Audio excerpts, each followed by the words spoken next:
Hi, my name is Azhar Bandali Jaffer. I'm the managing director of Fairway Hotel. Fairway Hotel is almost 55 years old. It was started in 1969 by my grandfather. It was run by my father, Anis Jaffer, and now myself. So 3 generations of family. It's a heritage hotel. It was first created to host the first ever Pope's visit to Uganda in 1969. And it stood the test of time till now. The hospitality industry in East Africa as a whole is growing. In Uganda, it's still trying to find its place. It's a lot more of a raw experience, and we're still trying to ensure our product is accessible to the wide demographic of people and tourists who want to come to East Africa. Fairway Hotel, I mean, being one of the first hotels in the city, we were leaders in the industry. So one of the first swimming pools, first conference halls, one of the first restaurants that served very good international food. Like I hear a lot of people telling me, oh, the first time I had spaghetti and meatballs was at Fairway Hotel. I got married at Fairway Hotel. So it's really part of Uganda's history and Uganda's identity.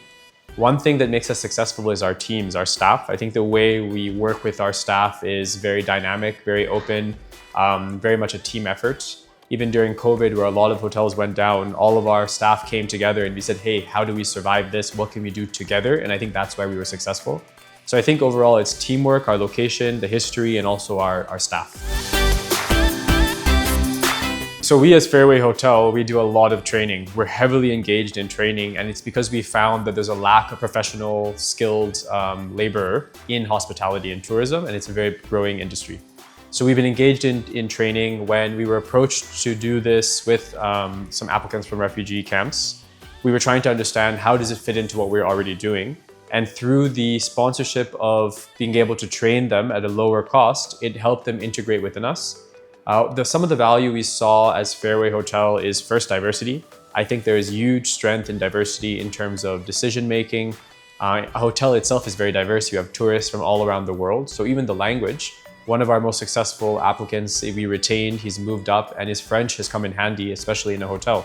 So I think it's just identifying what value that person brings to your business and how do you fit them in. I think this is a win-win situation for both the private organization and the person that's joining your team. With one, you're giving them a way to be self-sufficient, a way to earn, a way to learn.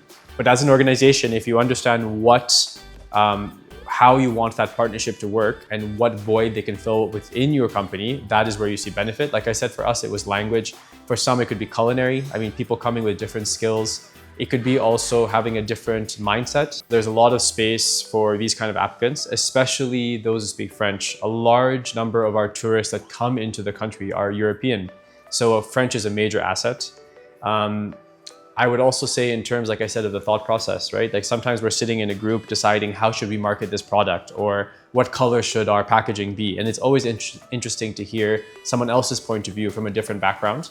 So I think in terms of thought innovation, that's quite nice as well. And again, diversity, right? It just brings a different diversity to the team. And I think that's quite important as well. One thing we tried doing is that integration is important. Sometimes the local staff feel, why are you bringing a foreigner into this role when there's so many Ugandans looking for jobs? So one of the things we implemented was getting Benjamin to try maybe teaching a bit of French to the other local population, and they saw it as a win-win. So integrating is very important as well. I think it's a wonderful thing. Having an ecosystem that you can support one another, but also give benefit, right? If they're selling me chicken at a reduced rate and Fairway is a good payer, it's a win-win. They're assured market and I'm assured a lower price, right? So I think if there's always a win-win situation, it works. Even if you look at Conation, for example, having your conferences at Fairway or having your trainings at Fairway supports my company, but in the same way I support your initiative. So that ecosystem is very valuable. It just needs to be nurtured and the value has to be shown to all parties. Well, I'm Benjamin Mbuyu, and I'm working at Fairway as a guest relations officer. Well, I am a refugee Congolese living in Uganda, and I'm one of the IAO projects that's been done 2 years back. And I trained at Fairway, and I'm now working here. It's been 2-3 years now. Yes, and I've started working. I did not start as a guest relations officer. I started low. I got retained here as a concierge. Then I worked at reception as well, and then I got promoted as a guest relations officer. So I started from low. It's not like I came as a guest relations officer, no. So I've been growing and growing and growing.